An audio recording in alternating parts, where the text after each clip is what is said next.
Hello, and welcome to episode 78 of TBR, the To Be Read podcast, where we talk about the books we love and the topics that interest us. I'm Patrick Stemp, and as always, I have Michael Ronn here with me. How are you, Michael? Great, Patrick. How are you doing? Good. And we have John L. Monk joining us again tonight. How are you, John? I'm great. So I mentioned when we were setting up the show that we had some news, and so there's sort of a good news, bad news. We'll give you the bad news first, and that is that Jamie has decided to leave the show. He's just, life got in the way. He got a new gig, some work outside of here that's just taking up a lot of his time, and I think he got a lot busier than he thought he was going to. So he decided to sort of step back, but he's not gone permanently. He'll be, joining us, I think, on and off as an occasional guest, which is great. So we're sad to see him leave. But the good news is that we have John joining us as a permanent member of the show. So welcome, John. Thanks. I'm really happy to be here. John's been on, I think, twice now. And for anyone who doesn't know, he is the author of several books, including the Jenkins Cycle, Kick, Fool's Ride, and Hopper House. Let me think of some, like A Thief's Odyssey. What am I forgetting? No, that's it. Okay. So we're glad to have him on the show, and we'll get rolling right away. So first of all, we're going to talk tonight about our reading habits, which is something Michael was interested in talking about, and it was interesting because John actually mentioned that was something, one of the reasons he was interested in coming on the show was to maybe force him to read a little bit more. So we'll get to that, but first we'll do our weekly roundtable of what we've been reading, and John, do you want to go first? Sure. Okay, so I just got off the story grid. If you tuned in last week, you'll see that I just got off the story grid, which is sort of like a plotter's way of approaching novels. It's actually an editor's way of approaching novels, like what makes them work. And now, kind of the blue pill to that red pill, if you've been watching Jessica Jones, I guess, is I'm now reading rereading Riding into the Dark by what's his name again? Dean Wesley Smith. Yeah, I'm rereading that, and of course it's the complete opposite of the story grid. It's like, just do what you want, do some methodological things to keep your creative mind going, but get that critical thinker out of your writing room, I guess. So that's what I'm reading. I'm almost done with it because it's actually a really short book. It's got, it's funny. I go these swings. It's like, I'm going to plot everything because I'm reading this book right now. I'm like, no, that's a stupid book. I'm going to pants everything because I'm reading this one over here. I'm like really wishy-washy. Like, anybody who knocks on my door and wants me to vote for them, I'm going to do it because, I'm starting to be convinced for myself that with those books that in order to get the writing done, you just have to just write it. Like, sit down and get the darn thing, like the Writing into the Dark type books. And then things like the story grid or any kind of method you want to use like that, I think those personally are better for kind of afterwards to see if you're ticking some of the right boxes. Because because if you wanted to write using the story grid as a model, it's going to take you 10 times as long to write the darn book because you're going to spend all that time up front, right? Yeah, that's pretty much what I think. I think it's a good way to, what it is it informs your writing. It's always, forearmed is forewarned or something like that. I don't know what it is, but that's the way I feel. I feel like I'm now prepared a little bit more because I have sort of read it and I sort of know what makes books work. Mm-hmm. Now, the other thing. Oh, go ahead. Sorry. No, I was just going to say, yeah, you're right. I mean, it definitely makes you more intentional about what you're doing. Like, I probably would never write my book to the story grid either, but I think it's helpful to know that stuff so that when I'm writing Into the Dark, all that stuff kind of seeps in naturally throughout the creative process. That's what I'm hoping. And we'll see. If I don't get to the bestseller list on my next book, then it doesn't work. You blame that book. You don't sure, hold off Dean on would posting argue on that. Yeah, that's right. The other book that I'm kind of reading, and it's like a constant reading, and it's it's Hunter S. Thompson's Fear and Loathing in Las Vegas. Mm-hmm. How did this get to be like a thing? How did that book get to be a thing? That's a good question. You're not a fan either, huh? I'm not a fan. I mean, I'm amused once in a while, and I love the language that he uses. I guess the words, but it's not ticking any of the story grid type boxes in any way whatsoever. It's very much a literary kind of novel. I think almost it's like one of those pilgrimages. It's like it's a book that exists in a certain time in history, in American history, with drugs and everything like that. And if you want to be cool back then, and go to the with the cotillions and with the fingers out like that, then everybody was reading that book and being cool, and it just stayed cool. Well, didn't he wrote that for Rolling Stone, right? He was wasn't he? I think he was a journalist for the Rolling Stone. And what's his other probably even more famous book? I can't remember. Well, he has this thing called Gonzo journalism. Is it something with the word Gonzo in it? No, but he has another book I know that I think most of the stuff he wrote back in the day was sort of posted as serialized in Rolling Stone, I think. Okay. But yeah, I read Fear and Loathing years ago. I think probably when the movie was coming out. Read the book and then go see the movie, and I don't remember getting anything out of it. I tried watching the movie twice. It's terrible. I can't get through the movie either. And by the way, I like Cormac McCarthy, so I'm capable of reading some hard-to-read stuff. You know what I mean? I read the entire Master and Commander series, which is written in like almost another language, and I still liked it. But I can't do Fear and Loathing in Las Vegas. Okay.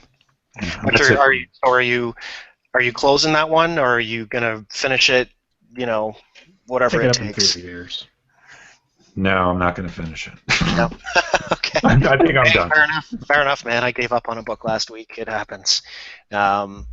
So, Michael, what's your reading week look like?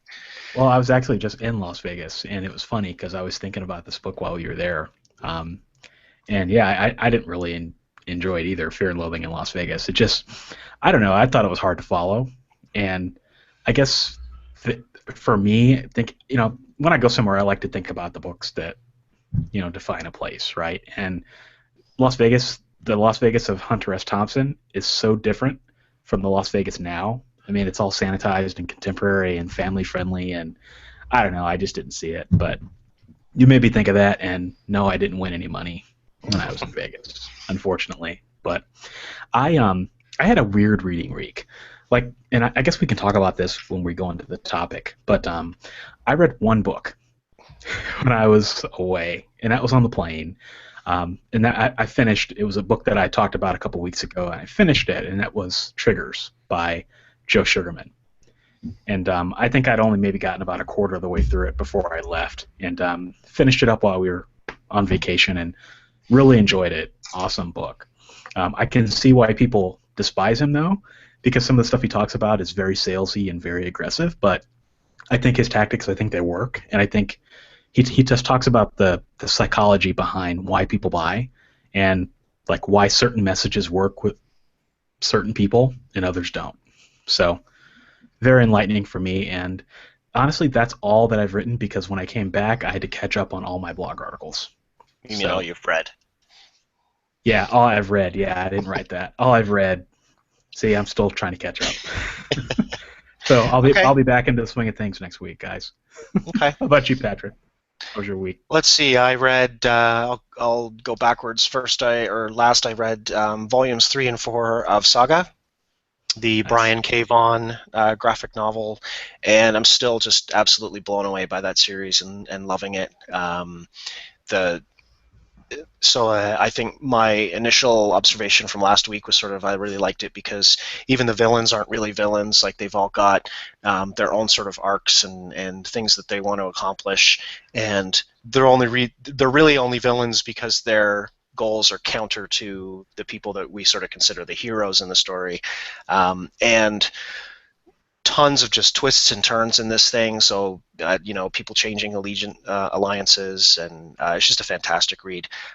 So there's one more sort of collected set of that. So volume 5, and then I will be either caught up or done because I don't really know where they are with this series. If that's sort of the end of it, or if it continues. I think it must continue because there's a different collection that collects sort of like a different set of them, right? I've got like the soft cover, the little ones, and you can get like a hardcover volume that just doesn't quite have that much content. So I have a feeling it's going to continue, but which is great. Yeah, I think Volume 5 just came out this fall. Yeah, in September, I think. Yeah, they didn't have it in the library, so I didn't have it yet, so I couldn't read it. But yeah, I can see it continuing just because of the nature of it. It's the narrators growing up. So, Yep. But yeah, who are your favorite characters just by chance? Who? Or did you like them all? That was what I was going to say in my initial thought was, I like them all. They're all just so interesting. Yeah, Like Prince Robot 4 I love is Prince Robot. cool. Of course, the main characters. I'm trying to I like the Marco and yeah, but yeah, I do like all of the assassins. They're not called the what do they call them? yeah, I can't think of it. Like they're like freelancers. That's what Yeah, they're called. freelancers. Yeah, So there's yeah, the Will. I really like the Will. yeah. The Will is awesome. The Brand, which I think that's her name, just showed up, which is his sister, I believe. Anyway, just a ton of great characters. And then I read The Long Walk by Richard Bachman, better known as Stephen King. And so John was talking about that last week, and it's a book that I read years and years ago and stuck with me through the years as being sort of one of my favorite Stephen King stories. And so after we've been talking about it, I decided I might as well grab it and pick it up. I was looking for something to read and just pounded through it. I just had a really great time reading it. It's he really puts you in the story, and this is Stephen King before he kind of got wordy, in a way, like writing 1,200 page The Stand, and it's just he just tells you're there with the walkers. So it's a story about 100 kids. He never really goes into the details of why the walk exists, although you get a sense that this is in some sort of futuristic world a little bit.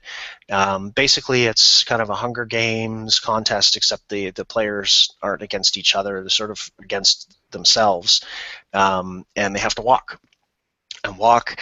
And if they walk too slow, they get warned, and if they get warned too many times, they get their ticket. And it's just sort of the last man standing, and it's just a fantastic story. Can't recommend it enough. I know you loved it too, John. It freaked me out, and I was in that world even when I wasn't reading the book that weekend, kind of thing. I carried it with me everywhere, and I think it's probably one of the best books I've ever read. Mm-hmm. It really is. It's why we pick up books, to have that experience. And I had an interesting experience with it for a couple reasons. For the ending blew me away for a couple reasons. So it's definitely one of those books that when I stopped reading it, I just kind of had to sit there for a while and just sort of take a breath and take it all in. And having not read the book for years, my memory has sort of played some tricks on me. That is not the ending I remember. I remember something completely different happening at the end. Was sure that that's how it ended, and then it didn't. And so that kind of blew me away a little bit too. It's just funny how I don't know if maybe I thought over the years that would be a cool way for it to end, and that turned into me thinking that that's how it actually did end. And I don't want to ruin it for anyone who hasn't read it, so I can tell you what that was off air. But anyway. Anyone who's looking to sort of pick up some Stephen King, if you never have before, like I said, he was writing as Richard Bachman, and he wrote this thing in 1979, and I think it's probably his best work. I do too. And with that, we can move on. I had a couple of news items that I can bang through. Did you guys have anything? Yeah, I had a couple too. Okay. So I don't know. My first question, I suppose, is now that the Goodreads Awards winners have been mentioned or have been chosen, do we still not care? I didn't even know they've been chosen. So actually, I will mention that Saga Volume 4 won for graphic novels and comics. So that's interesting. That's only because that was released this year, right? Or is it? Or That's because they did one a year, right? I'm just trying to remember Well, how I'm not sure. frequently. It would have had to have been this particular This volume. past year, Would have yeah. had to have come out. Yep. Okay, cool. Dean Koontz one for horror for Saint Odd. I imagine that's probably like 12 books or at least in on that series. Golden Sun one for science fiction, which I think is also, I thought that was kind of a YA read. I haven't read that one. Mhm. Harper Lee one for fiction, Go Set a Watchman. Neil Gaiman for fantasy, Trigger Warning, which is a collection of short stories, I believe. Anyway, for anyone who wants to check those out, the Goodreads people have spoken and picked their favorite books. So middle grade and children's, I noticed Rick Riordan's Magnus Chase one, which I thought was a little strange. I think it came out like a week before the books were chosen, which probably says something. And picture books for kids, The Day the Crayons Came Home was the winner. I've read both of the books in that series. They're like fantastic books if you have young children.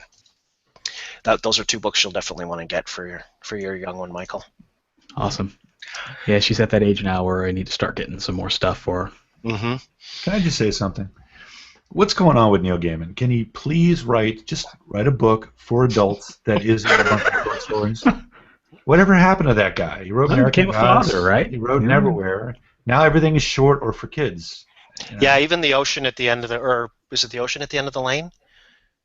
Something's at the end of that lane. I'm not going to find out. Which was it was a good book, but yeah, it was a short, and it was featured child protagonist, and didn't he say he was going to do the sequel to American Gods? Didn't he announce that, or was that just a rumor?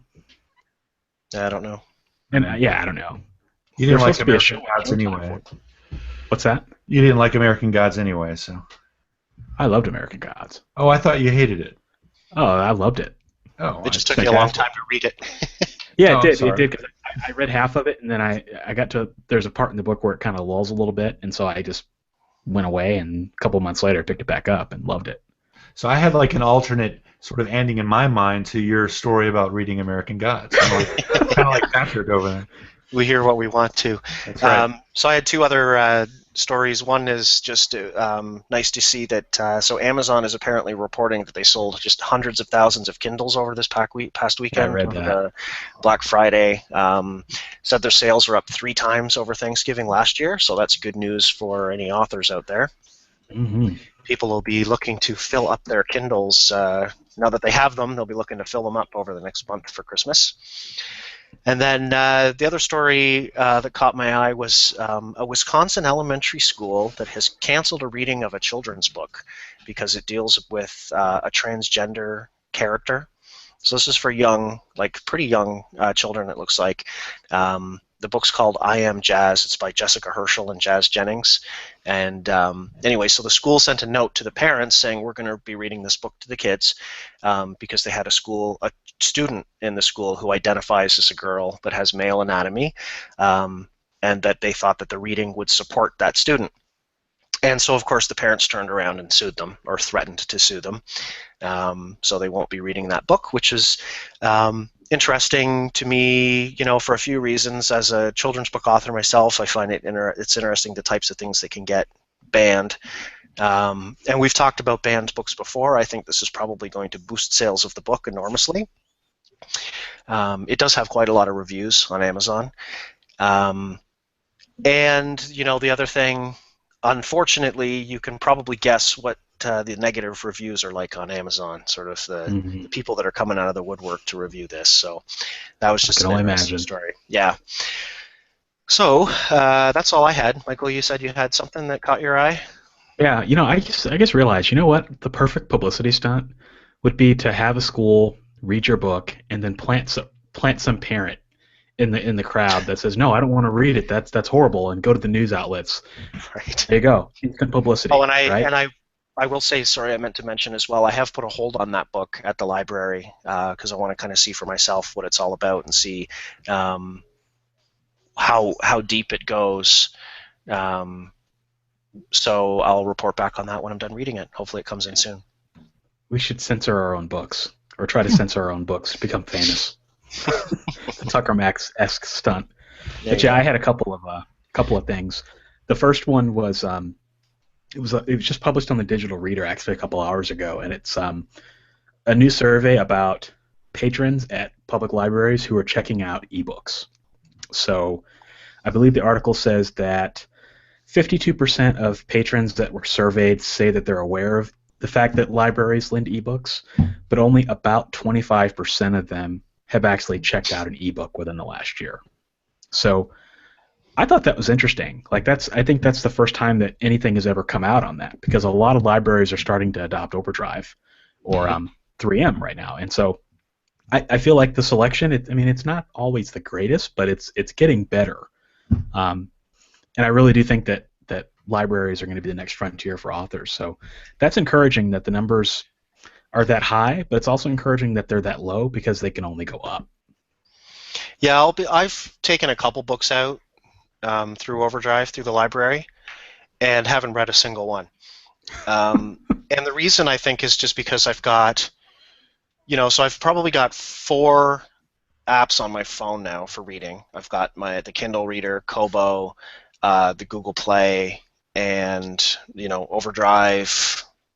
There could even be 1 or 2 that I'm not thinking of, but I've got so much on, especially Kindle and Kobo, sitting waiting to be read. Even a bunch of free stuff. I don't need the library for free right now because I can get free from Amazon, whether it's through Kindle Unlimited or just perma-free or whatever. Mm-hmm. But and the Overdrive app, it feels a little weird to me the couple times that I have used it. Just the way it works. It's not quite as slick as the other ones. I prefer reading on them anyway. Yeah, and I'm not sure if it's a United States thing only, but the Overdrive app at my library, what they do is you can actually check out books from Amazon. So if that book is available on Amazon, you can download it off Amazon and it goes to your Kindle app. And then it just goes away after 2 weeks, which is awesome, because then a little trick I found out is that if that book is in WhisperSync as an audiobook, you get the WhisperSync discount. So you can get books for $2, $3, $4, and then the ebook goes away, but you still have the audiobook. Oh, that's interesting. Which is pretty awesome. So I don't know if you guys have that or not, but we always get a trick out there for those people. Yeah, we don't get those kinds of benefits here in Canada. Even the little trick probably doesn't work. Yeah. And I just had one more that I thought was very interesting, and it's display technologies promised a transformed e-reading experience. So they're talking about the next advent of e-readers being color e-ink. So I guess there's been a lot of transparent screens that have come out lately with like the Apple Watch and like some other wearable technology, and apparently that's leading the front.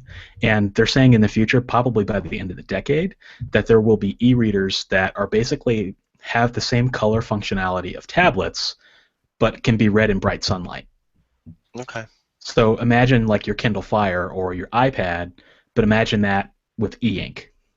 And I think that's really interesting, because then if you think about that, then you think about cell phone screens or smartphone screens, right? Like I prefer to read on my smartphone, but my eyes get tired.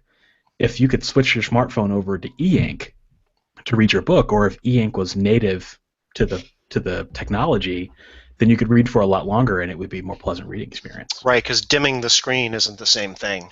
Exactly. Right, it's just darker. It's still, yeah. So I thought that was an interesting article. It'll be interesting to see what happens, because e-readers are on the decline. So it'll be interesting to see if they go away or if they come back reinvented. Well, I don't know. You say e-readers are on the decline, but Kindle just sold a whole crap load of them, right? Yeah, but I wonder how many of those were Kindle Fires. Yeah, I think actually, I think most of them were Kindle Fires. That's the thing, I mean, those. I'd be curious to see how many. It's closer to a tablet, right? Right. Well, it is a tablet. Right. So, but yeah, it's good stuff. That was my something cool for the week. Okay. John, did you have any news items or anything you wanted to bring up, or shall we move on to our topic? It's like I'm the kid that didn't do his homework. I mean, you guys have got all these. I got to make No, I It's your guess. first co-host show. We'll go easy on you. Plus, we had like 5 or 6 things there, so that's cool. Yeah. So you can lead off on our topic on reading habits. So, like I said, it was something that Michael had suggested to me when we were trying to figure out what to do this week because we weren't sure yet if you were going to be joining the show. And then you had mentioned sort of separately that one of the one of the side effects of joining the show might be was to change your reading habits. So it seemed like a good fit. Yeah. So what are your? Go ahead. No. Yeah. I used to be I used to read lots of books. I used to read like maybe a couple a week, and I started writing, and of course I have a job because nobody's buying my books. Hint. No. Just kidding. But so I want to get back into that. So coming on the show would be a great way to do that. So I would be able to. I'd like to read at least a book a week. I saw that Zuckerberg announcement that he was going to try to read like a book a week or something like that, and I thought, well, that's a really cool idea, but I didn't have a TBR podcast to sort of make me do that, so I'm really excited about that. I'm like trying to think how am I going to do that? Is it going to be like a lot of free books? Am I going to be doing the library thing? Am I going to be primarily in fiction, or is it going to be like a lot of nonfiction? I'd like to read some more nonfiction. Time and again, the nonfiction material I get to helps me in my writing, and also just sort of improves my life. It's like it's good to sort of know, what humans have done, what they've really done, not what somebody imagined that they've done. So that's my plans, and I'm really happy to be here. So you, I do the same kind of thing. Like, I don't like coming on the show without having completed something. I mean, that kind of the whole point is to talk about what we're reading or what we have read. And so it's funny where Tuesday's kind of a bookmark for me in the week when we do the show, and Wednesday comes along, and then Thursday, and I'm like, oh, geez, I've got to start reading something because I'm going to have to read a certain number of pages a day to get through something for Tuesday. And you almost have to plan it, right? Like I'm going to read, for an hour in the morning, an hour at night, and try to get through something. Yeah, same here. I can definitely empathize with you, John. Like when I started, because when I was working a job before I jumped into writing as my official hobby, like that's what I did. I read books every night. Came home from work, read on breaks at work, and that was all I did. Was I read. And since I became a writer, like it's that constant conflict. Like I want to read, but I need to be writing because if I'm not writing, then I'm not getting where I want to go. But I can't get where I really want to go if I don't read. So, yeah, that's one of the reasons I love this show too. So, and if you're like definitely the me, accountability. If you're like me, you're not a full-time writer, so you've also got this horrible day job, that's sucking up more of your time. And I hear a baby in the background, so that's like another day job that you have. So, like 3 day jobs, man. So. Yeah. And I'm trying to find. So I was getting quite a bit of my reading done on the exercise bike, sort of like half an hour in the morning or the evening, and unfortunately I kind of got away from that. I need to get back to that habit, and that's just so reading while you're doing other things sometimes, or if you're in the car, you can listen to audiobooks. For a while there, I was getting quite a lot of my reading done by sort of picking the little moments, because I do most of my reading on the phone. So in the elevator, standing in line at the coffee shop, just 5 minutes here or there. And I'm actually trying to get away from that. I'm trying to get away from my phone, period, more and more, because you see people just walking around with their noses buried in those things everywhere and just completely oblivious to the world around them. And of course, as writers, I think we want to be paying attention to the world around us. It's where a lot of our ideas come from. And just, we're on the computer a lot at both day job and then at home. Always computer, electronics, TV, devices, and to be burying your nose in a device for all those little moments throughout your day as well. I just think we're just getting sucked into it too much, and so that will, I think, both take away some of my reading time, but will probably enhance my life because I'm maybe looking around a little more and looking down a little less.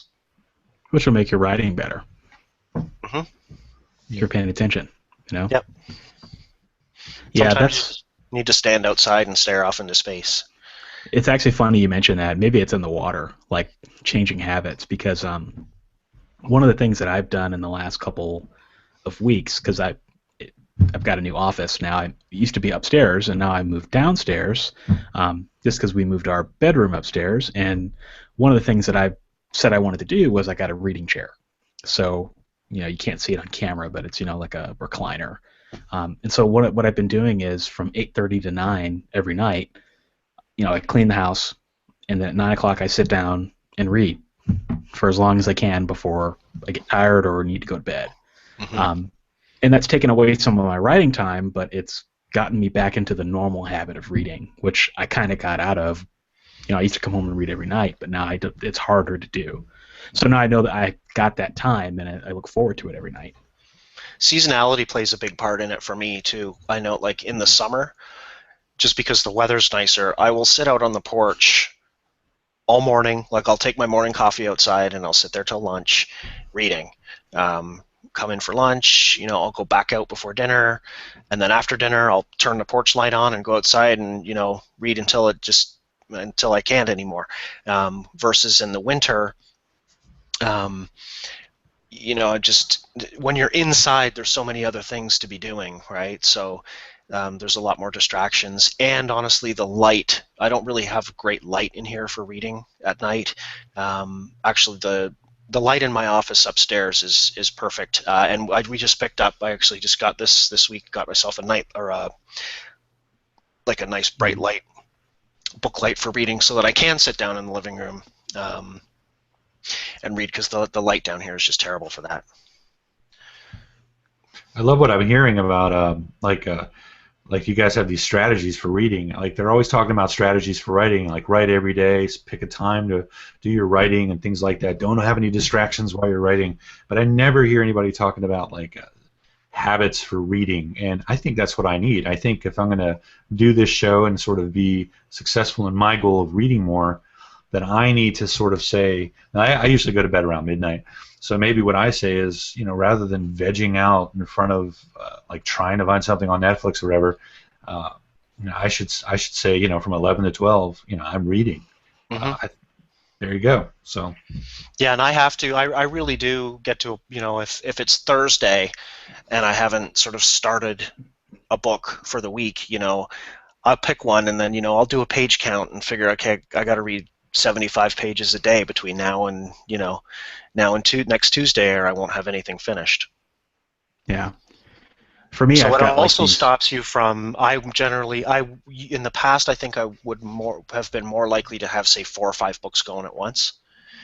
Read a little bit of this, read a little bit of that.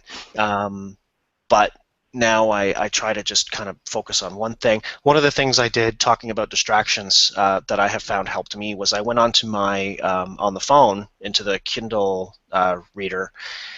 I deleted everything off my machine except for one book. So I got rid of all the samples, all of the books that I've had sitting on my phone for 6 months or more and want to read. I'll still planning to read those books. Just got them off the carousel, because every time I'd open up the e-reader, there's 50, 60 books in that list, and I trashed everything and just kept the one book that I want to read. I think that'll help me focus as well, because then I'm less likely to open it up, and you just kind of start scrolling through stuff and poking around, and now it's just with one book at a time on there. It's just I open it up and that's what I'm reading.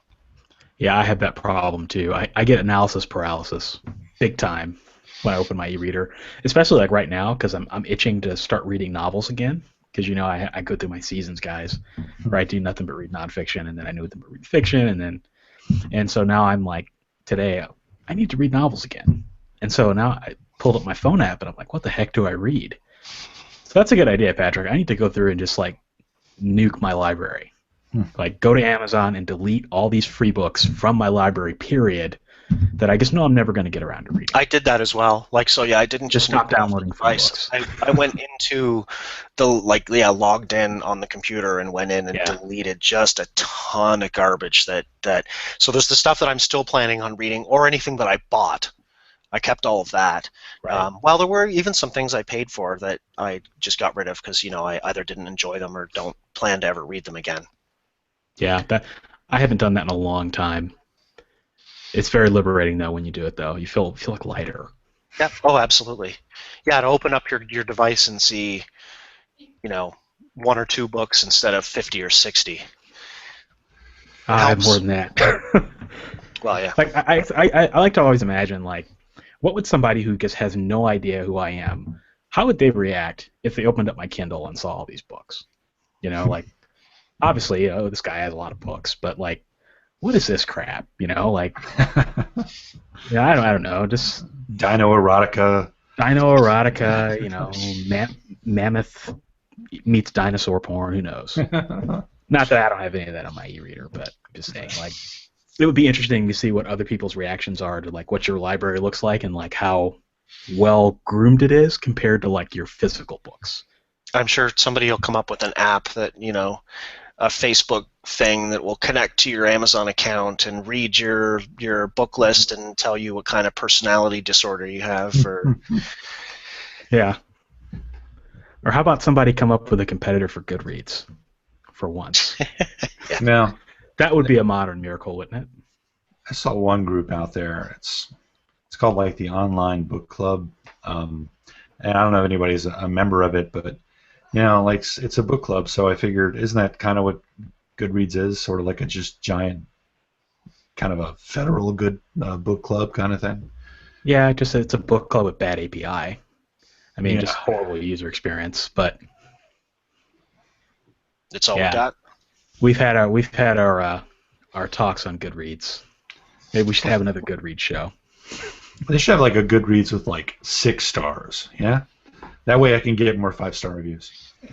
I We can went do like Rotten through. Tomatoes and do half stars. That's another list that I went through and curated for a different reason, but I went through and deleted my entire to be read list on Goodreads. Again, for the same reason. It was just I figured if I'm meant to read some of these books, I'll think of them later, right? They'll come back into my life one way or another. Again, just a huge list. I'm just going to clear all this out and start fresh. So I have like 2 books that I'm reading. I cleared out all the books that were in my reading list that I wasn't actually actively reading.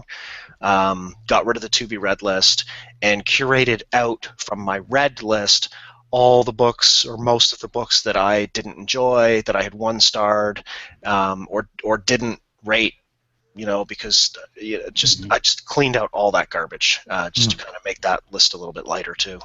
That's one of the things I've always respected about you. You're really good about like keeping up your Goodreads presence. Like I just feel like I try to do it and I just can't do it. Like it's just I don't know what it is. Like I don't know if it's maybe that it's not as integrated with Amazon as it should be, or if it's just I just can't get over the app. I don't know. It's like it's one of those things where it's like working out, right? You want to do it, you have these aspirations to be fit, but you just can't. I guess it's what you want to do with it too, right? Like I'm not in any groups, at least none that I'm active in. I may have joined a few long time ago. Excuse me. I like Goodreads for the functionality of being able to scan a barcode in the bookstore or the library to take a closer look at it when you get home. And I do like it as a spot just to track what you've been reading and to find books.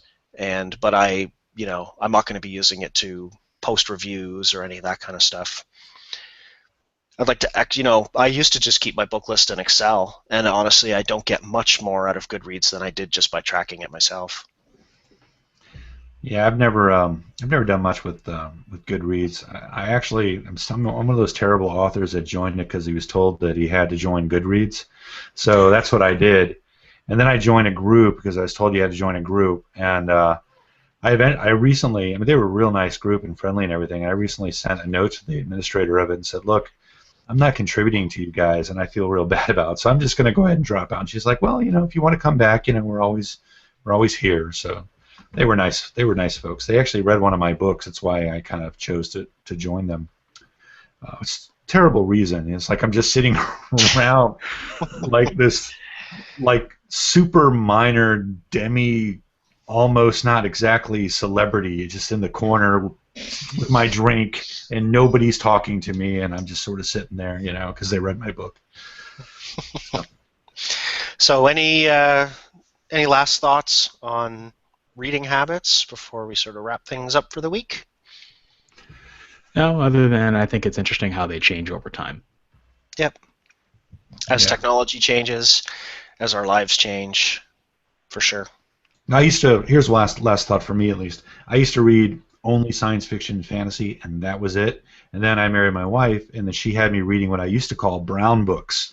This is like 20 years ago or whatever. Brown books being anything that wasn't science fiction and fantasy, like Memoirs of a Geisha was a brown book, and Divine Secrets of the Yaya Sisterhood, that was one too. And then there was like The Alienist by Caleb Carr, which was an incredible book. It's like a thriller almost. I mean, and so these are books I never would have picked up because I always go right to the sci-fi and fantasy section and look for anything with like the really crazy covers with dragons on it. So there's a reading habit and genre specific. I like to read across genres. I think Me you too. need to. Yeah. Now Okay. I do. Yeah. So we'll wrap things up for this week. Again, welcome to the show, John. We're glad to have you here. Thank you. Glad to be here. And next week we have a guest, author H.G. Howell. He's the author of a book called The Spark. And so thanks for watching. And if you have a moment, please take a minute to review on iTunes. And we will talk to you next week. Have a great week, everybody. Take care, guys. See you.